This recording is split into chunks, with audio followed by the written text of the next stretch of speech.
Mission UP TGT PGT में आपका welcome है फ्रेंड। जैसा कि आप जान रहे हैं कि मैं विलियम शेक्सपियर से लगभग 2000 क्वेश्चंस को कवर कर रहा हूं, इसलिए बिना समय को वेस्ट करते हुए जल्दी से इस वीडियो को स्टार्ट करते हैं। सबसे पहले क्वेश्चन नंबर 30 को देखते हैं और इस क्वेश्चन नंबर 30 में यह है कि in King Lear who among the following speaks in the voice of Poor Tom. तो इस क्वेश्चन का करेक्ट ऑप्शन है एडगर। यहाँ पर देख सकते हैं कि यूजीसी नेट दिसंबर 2014 में ये क्वेश्चन पूछा गया था। क्वेश्चन नंबर 30 एक बार फिर से रिपीट करता हूँ। इन किंग लियर मतलब किंग लियर में कौन पुअर टॉम की वॉइस में बोलता है, तो उसका करेक्ट ऑप्शन है एडगर। एडगर बोलता है। ठीक, इसमें आंसर बी के डिस्क्रिप्शन में आप देख सकते हैं।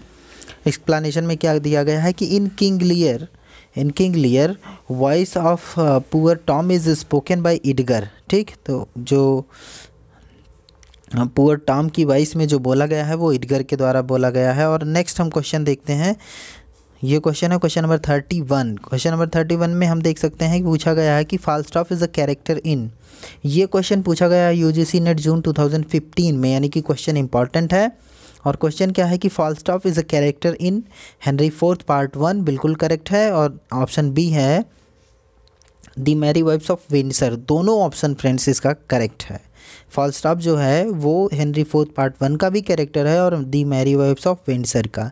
यहाँ पर एक छोटी सी स्टोरी ये है कि हेनरी फोर्थ पार्ट 1 को देखने क्वीन एलिजाबेथ आई रहती हैं और वो जो फाल्स्टाफ का कॉमिक कैरेक्टर है उसको देख के बहुत खुश होती हैं और उसके बाद कहती हैं कि फाल्स्टाफ को किसी लव वाले कैरेक्टर में दिखाओ शेक्सपियर।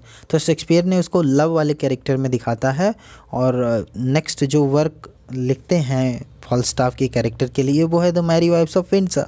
तो इसलिए फाल्स्टाफ इसका भी कैरेक्टर है, फाल्स्टाफ बी का भी कैरेक्टर है the Mary wives of Windsor. इसमें फ्रेंड्स आप मैच कर सकते हैं, इधर देख सकते हैं कि कौन सा ऑप्शन मैच करेगा। यहाँ थोड़ा सा डिस्क्रिप्शन में इसमें पढ़ सकते हैं कि Falstaff is a comic character that appears in Shakespeare's Henry fourth part 1। ये लिखा कब गया था, इसको याद करना ज़रूरी है। मिशन टीजीटी पीजीटी में ये क्वेश्चन ज़रूर आ सकता है कि हेनरी फोर्थ पार्ट 1 कब लिखी गई थी। 1594 में 1597 ईस्वी में हेनरी फोर्थ पार्ट 1 लिखी गई थी। और दूसरा दी मैरी वाइफ्स ऑफ विंडसर कब लिखा गया था, जिसमें फाल्स्टाफ कैरेक्टर था, वो 1602 था। ठीक, तो ये क्वेश्चन भी देखने के बाद हम चलते हैं नेक्स्ट क्वेश्चन पे। और ये क्वेश्चन है क्वेश्चन नंबर 32 में क्या है, which of these Greek plays was a source for the winter's tale. यहाँ पर आप देख सकते हैं कि ये एक वर्क है द विंटर्स टेल। इसका सोर्स क्या है, ग्रीक प्ले का कौन सा सोर्स है, तो एल्सेस्टिस जो कि यूरिपिडेस का वर्क है। 438 में यूरिपिडेस ने इसको लिखा था, 438 BC में लिखा था। ठीक, तो ये किसका सोर्स है, दी विंटर्स टेल का सोर्स है। यहाँ पर आप देख सकते हैं कि the source of William Shakespeare's the winter's tale 1609 to 11 written. मतलब ये लिखा गया था 1609 और 11 के बीच के आसपास लिखा गया था, बीच में इतना समय लग गया था लिखने में। And was the ancient Greek tragedy by Euripides एल्सेस्टिस।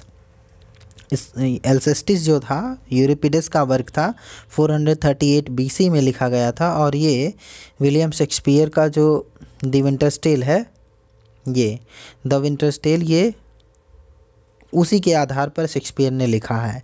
Question number 33 पे हम चलते हैं। क्वेश्चन नंबर 33 है in Shakespeare's time who owned the rights to a theatrical script. इसका करेक्ट ऑप्शन है option D the acting company. In Shakespeare's time the acting company owned the rights to a theatrical script. ठीक, Shakespeare के समय में theatrical script जो होता था उसी के पास ओनिंग का राइट था। क्वेश्चन नंबर 34 में दिया गया है कि if you cannot understand an argument. मतलब अगर आपको कोई चीज़ समझ में नहीं आता है और आप कहते हैं इट्स ग्रीक टू मी, मतलब मेरे लिए ये ग्रीक है। ये क्वेश्चन पूछा गया यूजीसी नेट दिसंबर 2015 में। It's Greek to me, you are quoting, किसको कोट कर रहे हैं, विलियम शेक्सपियर को। विलियम शेक्सपियर ने एक वर्क लिखा है जूलियस सीजर, और जूलियस सीजर लिखा गया था 1599 में। 1599 में जूलियस सीजर लिखा गया। कैस्का उसमें कहता है, spoken by Casca when question by Cassius. Cassius जब पूछता है कि did Caesar say anything, Casca जब ये पूछता है जूलियस सीजर में, जूलियस सीजर विलियम शेक्सपियर का ड्रामा है, तो जूलियस सीजर में कैसियस कहता है कि डिड सीसरो से एनीथिंग, तो कैस्का कहता है ये ही स्पोक ग्रीक, ये इस ग्रीक मतलब ये होता है कि इट्स ग्रीक टू मी, मतलब हाँ बोला लेकिन मेरे लिए तो भैया वो ग्रीक था, मतलब इतना कठिन था मैं समझ में नहीं पाया हूँ।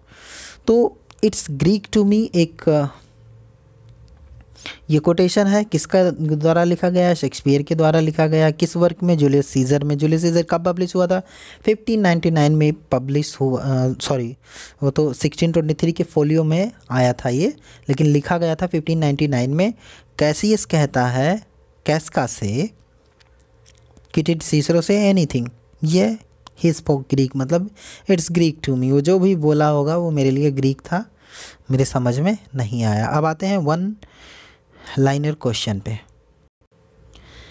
चलिए फ्रेंड, वन लाइनर क्वेश्चन को देखते हैं। यहाँ पर वन लाइनर क्वेश्चन हमारे एग्जामिनेशन पॉइंट ऑफ व्यू से बहुत ज़्यादा इंपॉर्टेंट होगा, क्योंकि ये छोटे छोटे क्वेश्चन यही पूछे जाते हैं। दुनिया का डिटेल पढ़ने से फ़ायदा है कि हम कुछ फैक्ट पढ़ें, ठोस चीज़ें पढ़ें। इस ठोस चीज़ों में ये देखेंगे कि पहला ये है कि एक कोटेशन है, there is divinity that shapes our end. ये किसने कहा है? इसको किसने कहा है? हैमलेट ने कहा है। There is divinity that shapes our end, there is divinity that shapes our end. Hamlet ये कहता है कि हमारे अंत को तय करने वाला कोई डिवाइन पावर होती है, वो हमारे अंत को लिखती है। यानी हमारे अंत के विषय में, जैसे बहुत से लोग मानते हैं कि भगवान जो चाहेगा, ईश्वर जो चाहता, हर चीज़ के लिए ईश्वर जिम्मेदार है, तो ईश्वर जो चाहेगा वही होगा। इसी तरीके से हैमलेट कहता है कि there is divinity that shapes our end. इसके बाद है ऑस्क्रिक अपीयर्स इन। ऑस्क्रिक कहाँ पर मिलता है, मतलब किस वर्क में, किस ड्रामा में मिलता है? तो वो हैमलेट में मिलता है ऑस्क्रिक, ठीक। इसके बाद ऑर्सिनो की बात आती है। Orsino in twelfth night is a Duke of. Orsino जो है एक कैरेक्टर है, ट्वेल्थ नाइट का कैरेक्टर है, लेकिन वो क्या है? एलेरिया का ड्यूक है, ड्यूक ऑफ एलेरिया है। इसको याद कर लीजिए, ऑर्सिनो ट्वेल्थ नाइट का एक कैरेक्टर है, ड्यूक ऑफ एलेरिया है। उसके बाद है is it a world to hide virtue in. Sir Toby to sir Andrew, Sir Toby to sir Andrew को ये कह रहे हैं कि is it a world to hide virtue in, क्या यही दुनिया है जहाँ पे वर्च्यू छुपाया जा सकता है? हाँ, sir Toby to sir Andrew को ये बात कहते हैं। ये कोटेशन है और ये एग्ज़ाम में इतना दे देगा और पूछ लेगा कि इसको किसने कहा है, तो बताओ। Sir Toby to sir Andrew को कहा गया है। चलते हैं थोड़ा सा आगे बढ़ते हैं और आगे बढ़ के देखते हैं कि इसमें यहाँ Cesario is the name adopted by a character in disguised, identify him or her. उसको आइडेंटिफाई करिए जिसको Cesario is the name adopted by a character in disguised, identify him or her. तो यहाँ पर देख सकते हैं कि वियोला एक कैरेक्टर थी विलियम शेक्सपियर के वर्क में, ड्रामा में, और वियोला अपने कैरेक्टर को चेंज कर दी है, किसके रूप में? सीज़ेरियो के रूप में। तो यहाँ क्वेश्चन ये पूछा जा रहा है कि सीज़ेरियो जो कैरेक्टर है वो डिस्गाइज्ड कैरेक्टर है, और डिस्गाइज किसने खुद को किया था? तो वो वियोला थी, ठीक। बढ़ते हैं आगे और इस क्वेश्चन को देखते हैं कि many good hanging prevents a bad marriage, this is uttered by Feste. ये फीस्ट कहता है, क्या कहता है? Many a good hanging prevents bad marriage. कौन से ड्रामा में? शेक्सपियर के कौन से?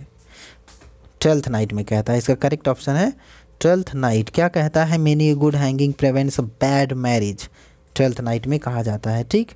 बढ़ते हैं आगे। Infirmity that decays the wise does ever make the better fool. इसको कौन कहता है? मालवोलियो कहता है। कौन कहता है? मालवोलियो कहता है। क्या कहता है? Infirmity that decays the wise does ever make the better fool. Okay, बढ़ते हैं अगले क्वेश्चन पे और ये है कोटेशन है कि O you are sick of self love Malvolio and taste with a distempered appetite. Who speaks this about Malvolio? Olivia Malvolio को कहती है O you are sick of self love Malvolio and taste with a distempered appetite, ठीक। Olivia कहती है Malvolio के लिए। इसके बाद थोड़ा सा और आगे बढ़ते हैं और इस क्वेश्चन को देखते हैं कि present mirth has present laughter. ये बड़ी अच्छी बात है, मुझको बहुत पसंद है कि present mirth has present laughter, मतलब अभी की खुशी होती है, मतलब जो भी मिल जाए वो आपका अभी है। What's to come is still unsure, ये फीस्टी कहता है। ये जो है शेक्सपियर का एक कैरेक्टर है और वो कहता है present mirth has present laughter but what's to come is still unsure. क्या आएगा वो अभी अनश्योर है, मतलब अनिश्चित है। तो ये जो कोटेशन है वो फीस्टी ने कहा था। चलते हैं अब नेक्स्ट वन लाइनर क्वेश्चन पे नेक्स्ट कोटेशन पे, और ये कोटेशन क्या है, youths a step will not endure this is from the mouth of, this is from the mouth of, मतलब ये किसके मुंह से निकला था, तो फीस्टी ने ये कहा था कि youths a step will not endure, youths a step will not endure इसने कहा था, ठीक। और इसके बाद बढ़ते हैं नेक्स्ट कोटेशन पे, और ये कोटेशन है, art any more than A steward dost thou think because thou art virtuous there shall be no more cakes and ale, who is the speaker, इसका स्पीकर कौन है, मतलब ये कौन कहता है कि art any more than A steward dost thou think because thou art virtuous there shall be no more cakes and ale, कौन इसका स्पीकर है, सर टॉबी हैं, ठीक। इसका करेक्ट ऑप्शन है सर टॉबी, इसको रट लीजिए, आर्ट एनी मोर देन ए स्टीवार्ड किसने कहा है, सर टॉबी ने कहा है। चलते हैं बढ़ते हैं नेक्स्ट क्वेश्चन पे, और ये क्वेश्चन है, some are born great some achieve greatness and some have greatness thrust upon them, ठीक। क्या कहा गया है कि some are born great some achieve greatness and some have greatness thrust upon them, Malvolio the steward to Olivia reads this in a letter forged by Maria, okay. In which play does Malvolio appear, Malvolio कौन से play में आता है, तो उसका correct option है Twelfth Night, okay. The forge letter meant the Malvolio is signed as, forge letter meant for Malvolio is signed as the unfortunate unhappy, ये question कई बार पूछा गया है एग्जाम में। बढ़ते हैं नेक्स्ट कोटेशन पे, और ये कोटेशन है, if one should be a prey how much the better to fall before the lion than the wolf, who is the speaker, इसका स्पीकर कौन है, ये कोटेशन किसने कहा है, who one if one should be a prey how much the better to fall before the lion than the wolf, who is the speaker, Olivia है, तो इसकी स्पीकर कौन है, ओलिविया है। बढ़ते हैं नेक्स्ट क्वेश्चन पे, और ये क्वेश्चन है, love sought is good but given unsought is better, ये कोटेशन वायोला कहती है, कौन कहती है, वायोला, वायोला के द्वारा ये कोटेशन कहा जाता है, और ये कोटेशन है, love shot is good but given unshot is better, ठीक। चलते हैं नेक्स्ट क्वेश्चन पे, और इस क्वेश्चन में दिया गया है, youth is bought more often than begged और बोरोड, ओलिविया ने इस कोटेशन को कहा है। फिर अगला कोटेशन है, I would not have him miscarry for the half of my dowry, Olivia utters this for whom does the utters, Malvolio is the character in William Shakespeare's drama, I would not have him miscarry for the half of my dowry. Next quotation we have, nay am for all waters, ये कौन कहता है, फीस्टी कहता है, क्या कहता है, nay am for all waters, nay am for all waters का मतलब होता है he can play any part और is fit for any part, मतलब वो कोई भी पार्ट प्ले कर सकता है, कोई भी एक्टिंग कर सकता है, इसलिए वो कहता है कि नहीं एम फॉर ऑल वाटर्स, ठीक। तो इसको फीस्टी कहता है। और उसके बाद नेक्स्ट कोटेशन ये है कि I shall sacrifice the lamb that I do love to spite a raven's heart within a dove, तो ड्यूक ऑर्सिनो ये कहते हैं। फिर नेक्स्ट कोटेशन को हम देखते हैं, और ये है कि how have you made divisions of yourself an apple cleft in two is not more twin than these two creatures which is Sebastian, who is the speaker, Antonio, इसके Antonio ने ये बात कही है। और उसके बाद हम ये देखते हैं कि लास्ट इस पेज का लास्ट क्वेश्चन है कि I will be revenge the whole pack of you, who utters it, Malvolio इसको कहता है। बढ़ते हैं नेक्स्ट पेज पर, ठीक है फ्रेंड्स। तो देखते हैं क्वेश्चन नंबर 35। क्वेश्चन नंबर 35 यहाँ पे है, in King Lear for what reason does Kent assume a disguise, कौन सा कारण था कि किंग लियर जो एक ड्रामा है, one of the 4 best tragedies of William Shakespeare, उसमें किंग लियर में एक कैरेक्टर होता है जिसका नाम होता है केंट। वो केंट अब खुद को डिस्गाइज कर लेता है दूसरे कैरेक्टर में, क्यों करता है, what is the reason of his being disguised. तो यहाँ पर ये देख सकते हैं कि इसका करेक्ट ऑप्शन है ऑप्शन ए, क्या है, to continue to serve King Lear though Lear has बेनिस्ड him, या इसमें ये देख सकते हैं कि to continue to serve King Lear, यद्यपि किंग लियर ने केंट को अपने यहाँ से निकाल दिया था, उसके बावजूद केंट किंग लियर की सेवा करने के लिए उसने खुद का स्वरूप चेंज कर लिया, रूप भेष बदल लिया। तो ये देख सकते हैं, जिसने किंग लियर पढ़ा है वो बहुत आसानी से जानता है। और ये क्वेश्चन इंपॉर्टेंट इसलिए है क्योंकि यूजीसी नेट जुलाई 2014 में इसको पूछा गया है। तो this question is important for TGT and PGT also. Kent assumed a disguise to continue to serve King Lear though Lear has banished him. Question number 36 पे आते हैं और 36 को देखते हैं। Shakespeare narrative poem, Shakespeare's narrative poem is, Shakespeare के narrative poem दो हैं, वेनस एंड एडोनिस और the rape of the Lucrece. Rape of the Lucrece 1594 में और वीनस एंड एडोनिस 1593 में। ठीक, वेनस एंड एडोनिस यहाँ पर आप देख सकते हैं कि Venus and Adonis was written in 1593 by William Shakespeare. It is a long narrative poem, एक लॉन्ग नैरेटिव पोएम है। ठीक, और चलते हैं क्वेश्चन नंबर 37 पे। यहाँ पर देखेंगे 37 में क्या लिखा है कि doctor Johnson defend Shakespeare's violation of the unities on grounds of the reader's ability to reconstruct. PGT 2014 में ये क्वेश्चन आया था एनवीएस के। Doctor Johnson defends Shakespeare's violation of the unities on grounds of the reader's ability to reconstruct. इसके बाद question number 38 है। Question number 38 में Sir Toby Belch and Sir Andrew Aguecheek are famous characters in NVS PGT 2014 में ये question पूछा गया और इसका करेक्ट ऑप्शन है ऑप्शन डी। यहाँ पर देख सकते हैं इसका करेक्ट ऑप्शन है option D, Shakespeare's Twelfth Night इसका करेक्ट ऑप्शन है। ठीक, इसका एक्सप्लेनेशन में दिया गया है कि Sir Toby Belch and Sir Andrew Aguecheek are famous characters in Shakespeare's Twelfth Night, believed to have been written around 1600. Sir Toby Belch was Olivia's uncle and Sir Andrew Aguecheek was a rich man who Sir Toby brings to be Olivia's wooer. Question number 39 पर आते हैं और question number 39 में ये है कि in As you like It who said to whom the following. As you like it में किसने किसको ये कहा था कि all the world is a state.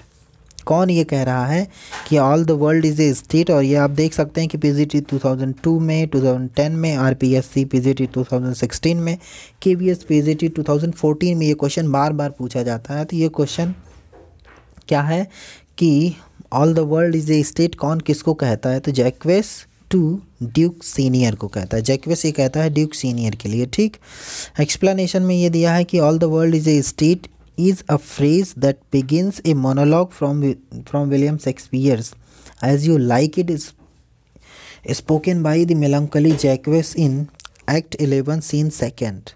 The speech compares the world to a stage and life to a play and catalogues the 7 stages of a man's life, sometimes referred to as the 7 ages of man, infant, schoolboy, lover, soldier, justice, pantaloon and old age facing imminent death.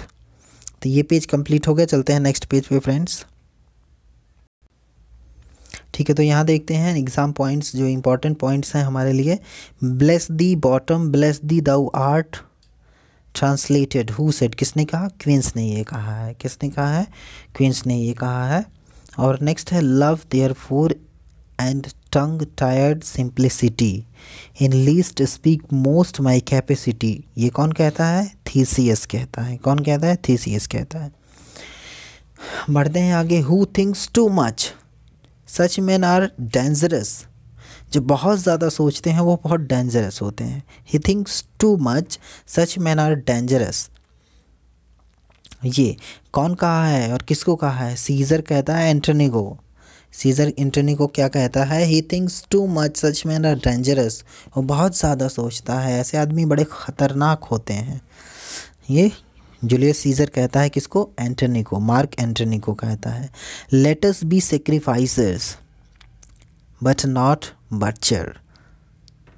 ठीक, इसको who is the speaker कौन कहता है, Brutus कहता है, Julius scissor.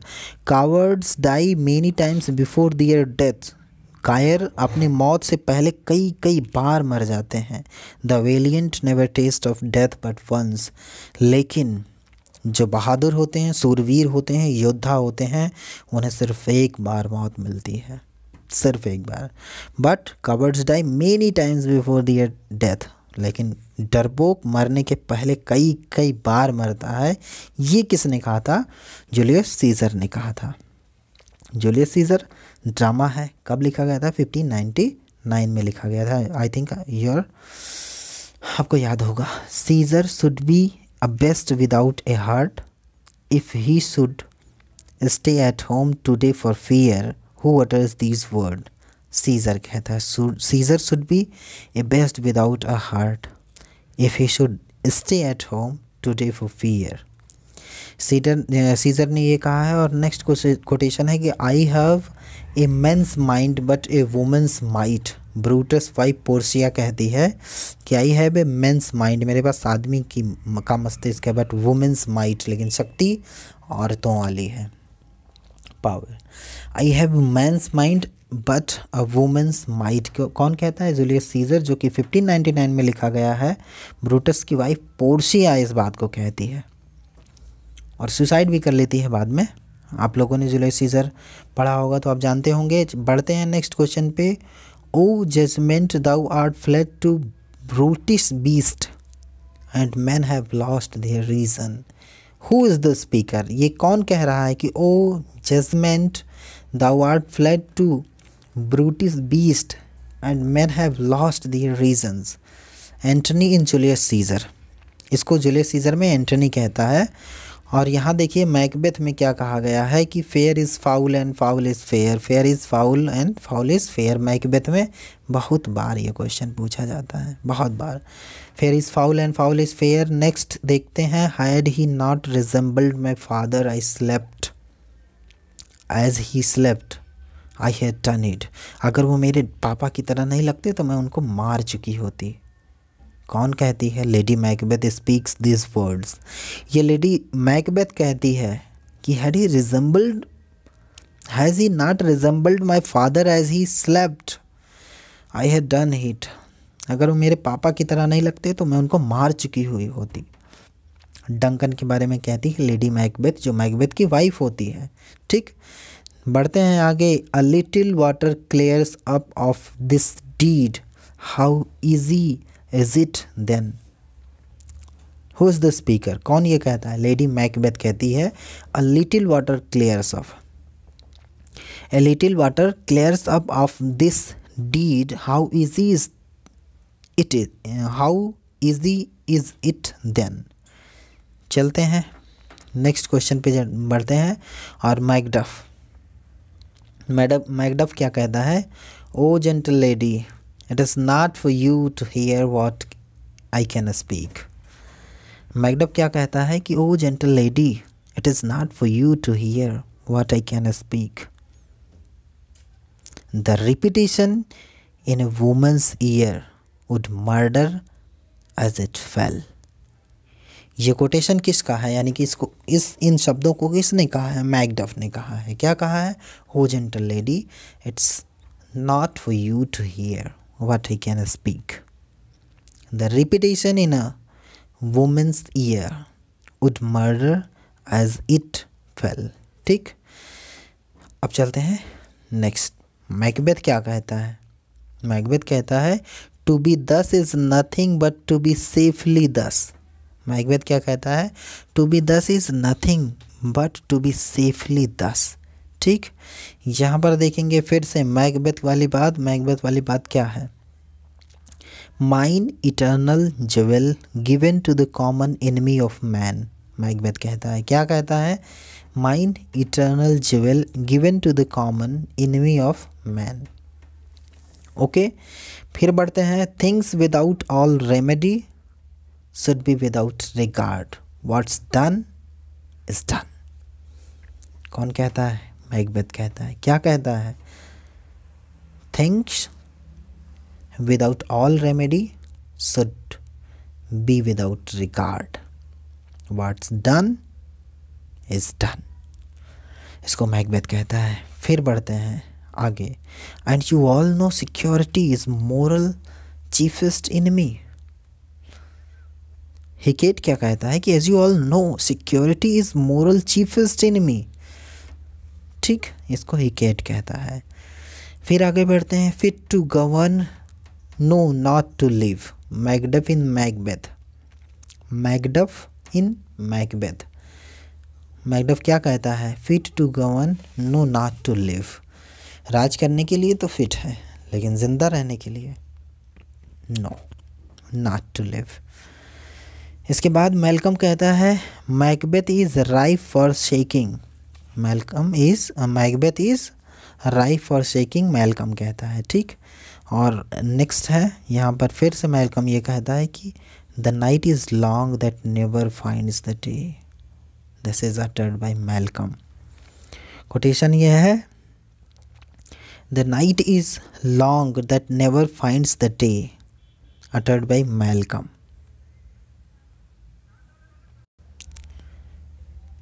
Friends question number 40 को देखेंगे। Question number 40 में है, in Julius Caesar after Brutus presumed death his wife Portia commits suicide. इसका करेक्ट ऑप्शन है ऑप्शन बी, कमिट्स सुसाइड।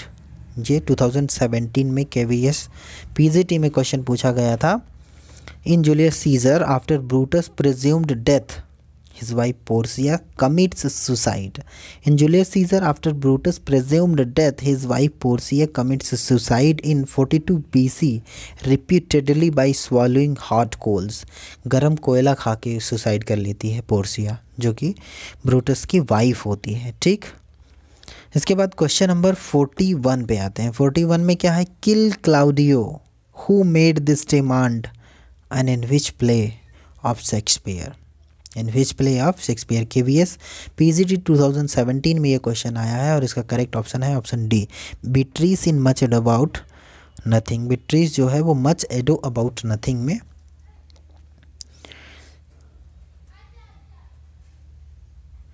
ये लाइन मिलता है, kill Claudio this demand was made by Beatrice in Much Ado About Nothing in Act 5 Scene 1.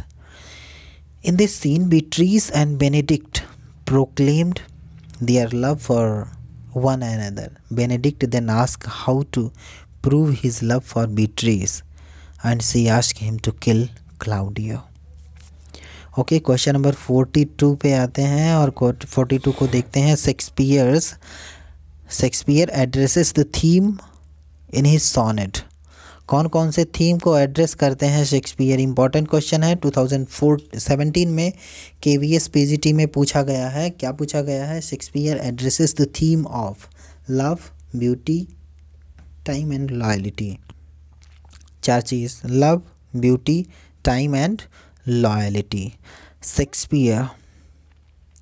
Shakespeare addresses the theme of love, beauty, time and loyalty in his sonnet, Shakespeare's sonnet by William Shakespeare, which covers themes such as the passage of time, love, beauty and morality.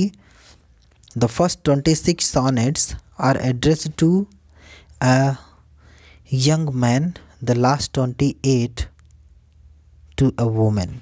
The first 26 sonnets जो है वो एक young man के लिए, WH के लिए, जो कि अननोन पर्सन है कोई, और इसके बाद 28 जो है वो वुमेन के लिए है, ठीक, डार्क लेडी के लिए। 43, क्वेश्चन नंबर 43 को देखेंगे। Conflict between desire for vengeance, vengeance means बदला, for voice of conscience leads to the downfall of the tragic protagonist in Shakespeare's Hamlet. इसका करेक्ट ऑप्शन है हैमलेट। एक्सप्लेनेशन में क्या, conflict between desire for vengeance and voice of conscience leads to the downfall of the tragic protagonist in Shakespeare's Hamlet. Hamlet written in 1601. Hamlet जो है 1621 में लिखा गया है और वो उसकी सेटिंग कहाँ पर है? किंगडम ऑफ डेनमार्क की है। क्वेश्चन नंबर 44 पर इसके बाद चलते हैं और 44 में हम देखते हैं। क्वेश्चन नंबर 44 में, In the tempest, Prospero frees Ariel from the witch Sycorax but has enslaved. तो 2017 में ये क्वेश्चन, कैलिबन इसका करेक्ट ऑप्शन है। In tempest, Prospero frees Ariel from the witch Sycorax but has enslaved. इसका correct option है Caliban. Explanation में देखते हैं, इसका ऑप्शन डी सही था। In the Tempest Prospero frees Ariel from the witches Sycorax but has enslaved Caliban. Caliban a villainous is island native, the deformed son of a witch named Sycorax who ruled the island before Prospero arrived.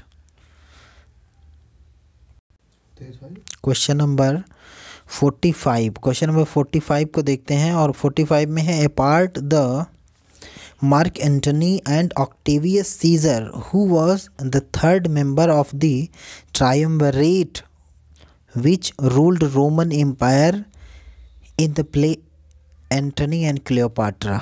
लेपिडस इसका correct option है। कौन सा option? Lepidus इसका correct option है, option A. Apart from Mark Antony and Octavius Caesar it was Lepidus who was the third member of the triumvirate. Triumvirate का मतलब होता है 3 लोगों का शासन, which ruled Roman Empire in the play Antony and Cleopatra. ठीक, तो Antony and Cleopatra में 3 लोग रूल करते हैं। पहला होता है मार्क एंटनी, दूसरा होता है सीजर, ऑक्टेवियस सीजर और तीसरा होता है लेपिडस। ठीक, क्वेश्चन आसान। क्वेश्चन नंबर 46 को देखते हैं। Where was Hamlet studying when he was summoned to Denmark on the death of his father. बहुत इजी क्वेश्चन है ये कि हेमलेट में where was Hamlet, Hamlet drama में हेमलेट कहाँ था जिस वक्त डेनमार्क से उसको बुलाया जाता है कि उसके पिता की मौत हो जाती है। तो उस समय हेमलेट पढ़ाई कर रहा होता है किस देश में? जर्मनी में। ठीक है, इसका एक्सप्लेनेशन देखते हैं। Prince Hamlet is depressed having been summoned home to Denmark from school in Germany to attend his father's funeral. He is shocked to find his mother Gertrude already remarried. The queen had wed Hamlet's uncle Claudius, the dead uncle's brother. ठीक, जिन्होंने हेमलेट पढ़ा है वो बहुत अच्छे से story जान रहे होंगे। और क्वेश्चन नंबर 47 है कि in Shakespeare's Macbeth who is Ross referring to when he uses the description Bellona's bridegroom. इसका करेक्ट ऑप्शन है option C Macbeth. In Shakespeare's Macbeth Bellona's was the Roman goddess of war. Here the theme of Ross praises Macbeth's unsurpassed skill on the battlefield, referring to him as Belona's bridegroom. Question number 48 देखेंगे यहाँ। was the hope drunk wherein you dressed yourself? What hope is Lady Macbeth taking about in Shakespeare's play Macbeth? ये question पूछा गया है RPSC PGT 2016 में और इसका correct option है to be king hair after.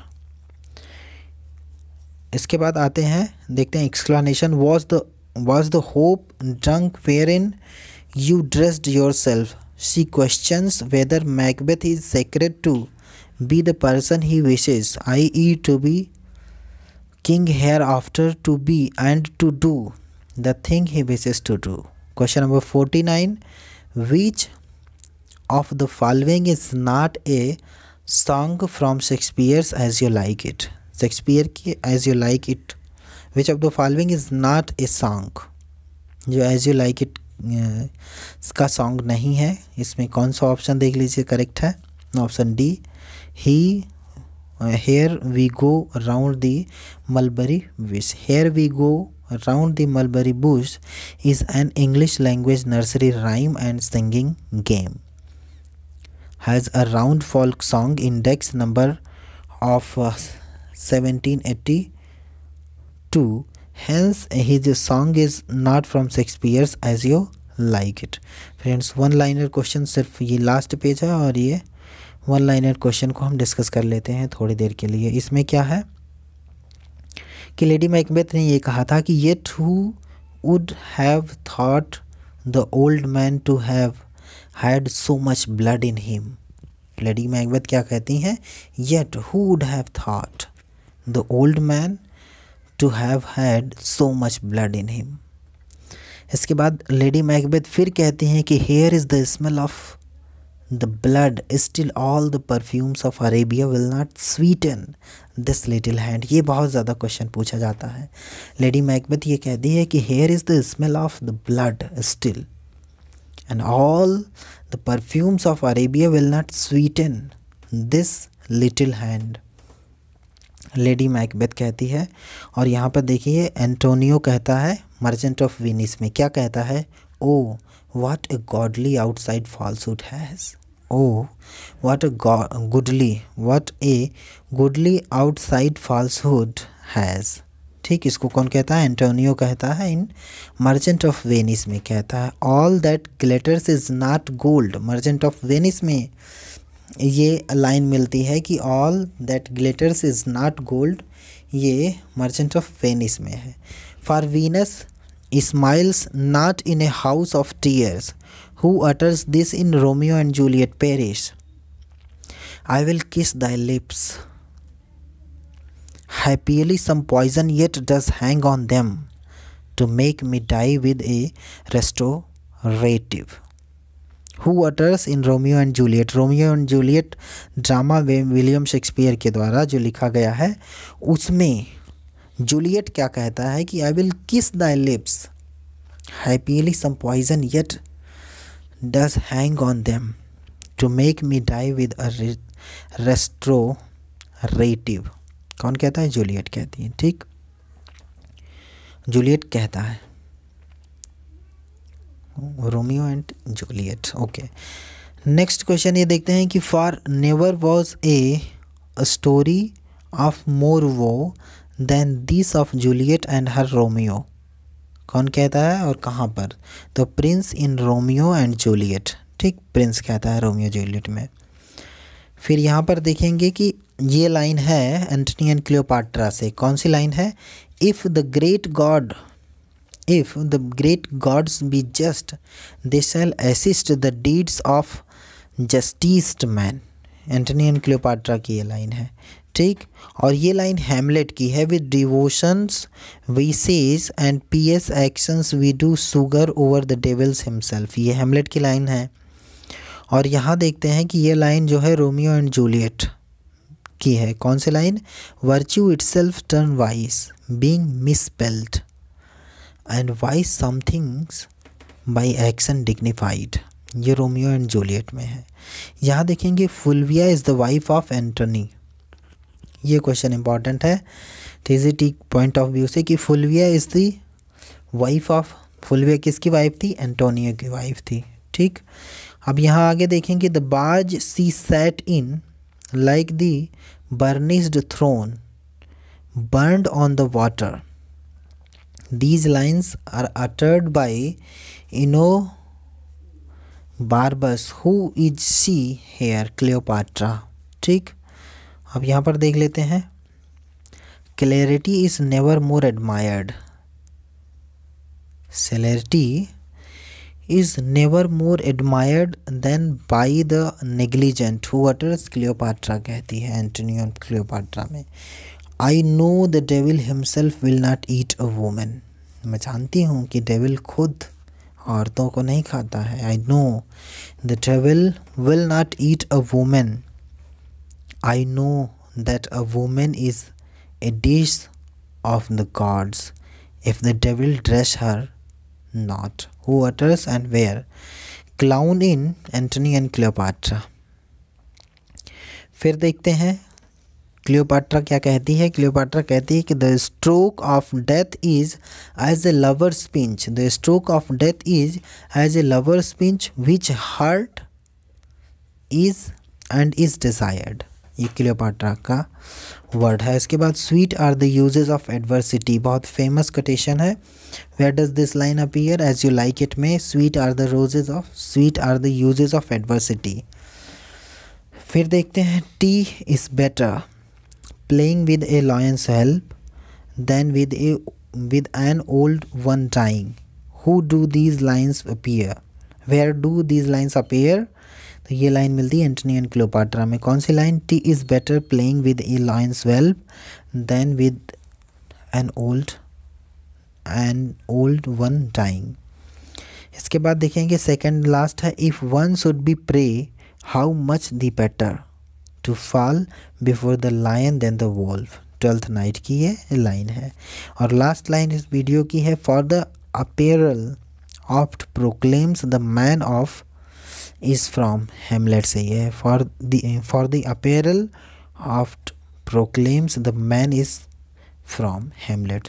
So thank you so much students for watching this video.